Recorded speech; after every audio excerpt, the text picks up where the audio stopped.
Hey everybody, it's Jason Blaha here, and I thought I would change things up again. People like it when I do some of these videos where I just sit down, talk in front of the camera. Let me get a sip of my water. And I can do these as a little more current instead of my backlog of informative videos.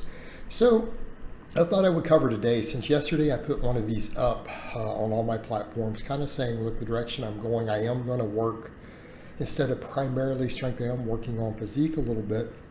And people are noticing already that I am successfully cutting pretty quick. But I thought I would briefly discuss the strategies I'm using for that and how it differs from what I was doing when bulking. And I do want to note, one of the reasons this is going successfully is because I gained really no fat on this last bulk. And I think that I need to define terms here, that when I say bulk, I mean any weight gain. So when someone says bulking, remember the rate that you bulk, is kind of important. But I did a very, very clean bulk this time, to where I ate really low fat, very, very high carbohydrate. I still ate a high protein diet, but again, I kept the fat low and focused on carbs just for performance, hydration, all that stuff. So that's kind of important because I didn't gain any fat this year. I bulked pretty much for the last year, but I only gained about 7 or 8 total pounds total over the course of a year. My bench went up quite a bit, put on a fair amount of muscle in my upper body. Everyone noted, wow, you're thicker, you almost look leaner. I don't think that I really lost fat. I think that I just didn't gain any fat. And as you get thicker and fill out, you'll tend to look leaner. So what I want to discuss, though, is what I'm doing for cutting now, because again, the cut's going relatively quick. People are noticing. I'm down to like 217 and a half.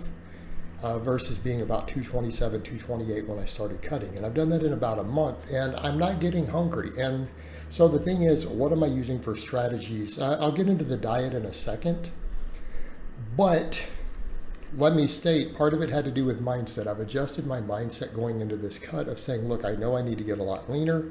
I need to stick it out. And I need to accept that, say, a lot of my bench is going to go down a little bit. So to prepare myself for that, because again, for me, historically, people are like, well, you didn't get as lean as we thought you would. Why did you quit cutting? Well, because I care about strength. I've always chased strength first. And so, when strength starts to regress, I tend to want to quit cuts. But I walked into it this time saying, it's okay if my bench goes down. So how will I prepare for that? I'm like, I'll do all my exercises with more difficult, longer ranges of motion. Flat back benching, pull the wrist straps off, everything long pause, flat back, do full squats, go over to full Olympic style squats. That way, I'm not as concerned because I already expect that I'm going to move a little less weight. I already expect that. So it sets myself up for it as being acceptable, and then we just accept it and move on.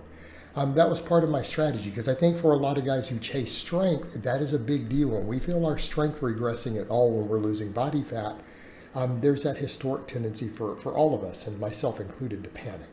So if you go into that with a strategy of accepting that, then it becomes okay. It becomes acceptable. I can always regain the strength. Look at the strengths I hit on this stuff after having cut, the year before that, right?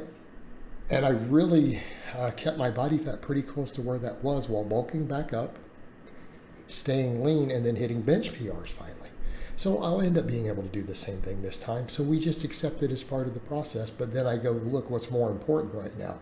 Well, I need to get leaner. So that's part of it that I accepted. So diet, what am I doing? This is going to sound kind of funny, but I just protein overfeed. By doing that, I don't get hungry. That's the best way for me to control appetite, is to say, okay, my baseline, I'm going to shoot for 300 grams of protein a day, which means I'll probably overshoot, and a lot of days it ends up being 400.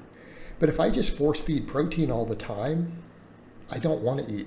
I'm not even hungry. I eat because I need to.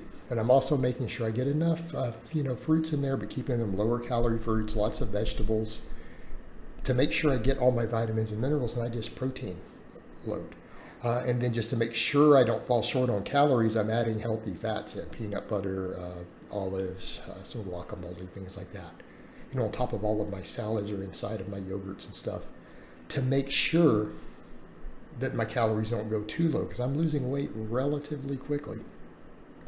All right, and the reason for the protein overfeeding, I brought that up, and then some people are like, but you promoted a while back this other thing. Yes, for lean gains. right? For gaining lean, really high carbs, keeping the fat really low, and making sure you get enough protein to maximize muscle growth works well. For chasing purely body composition, protein overfeeding is great. You don't necessarily gain more muscle from protein overfeeding, and I want to be clear.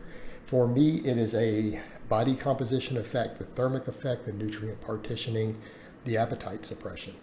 So, and what you also find is that if you protein overfeed enough, even if you lose weight pretty quickly, it tends to preserve lean tissue really, really effectively. But when I say protein overfeeding, I really do mean, it's like anytime I feel like it's time to eat something, it's like I try to force down 70, 80, 100 grams of protein sometimes when I'm not hungry. When it's just been a while since I've ate, then I'm good. I make sure that I just keep forcing protein down all the time.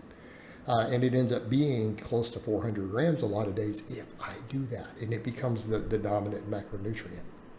Right, so that has been my cutting strategy, and it's been very, very successful so far. People are noticing, they're like, you look bigger as I'm losing weight.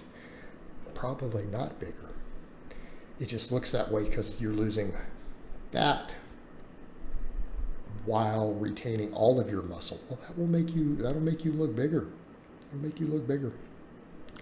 So that has been my strategy. But that's how I eat most days. And occasionally, like today, I had something really important come up. I knew I wasn't going to be able to train this morning, and I only train in the morning. So it's like I haven't missed a workout in months. Like, you know what? I knew this was coming ahead of time. I'm like, I'll just fast all through the day. And then and I'll probably put a picture up on some social media, went to a Chinese buffet for breakfast at like 1 p.m.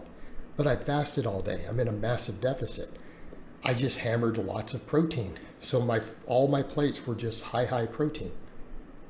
Ate meat. And then some vegetables thrown in. Skip the dessert, don't eat all that stuff. What's the net result? I'll probably still be in a calorie deficit for today. Now, of course, I'm full after that, and I don't want to eat anything, so I'll end up, just to keep the protein higher, before bed coming up, I'll just drink a couple of protein shakes. Right? I eat broccoli and stuff at the thing, so I got vegetables. And that sort of strategy can work also. But the idea, protein. Go into it with a strategy of retaining muscle, focusing on muscle gains in the gym. Focus on muscle gains in the gym. Accept it. So what if a lift goes down? Plan for it ahead of time. Do harder versions so that you're already prepared for the weight on the bar to be a little less, and then it doesn't bother you as much. Get in, focus on quality workouts, work on more sleep, more protein. And if you protein overfeed, for a lot of us who've been eating a lot, we've been gaining muscle, just forcing more protein down will oftentimes create a deficit for you if you already are pretty much at a small surplus anyways, right? And you just shift gears into that direction. The appetite suppression and the thermic effect can literally push you into a calorie deficit that starts stripping body fat off while retaining all of your muscle. All right, guys, but that's really all I have to say on that today. I hope it's been informative, and I'll talk to you guys next time.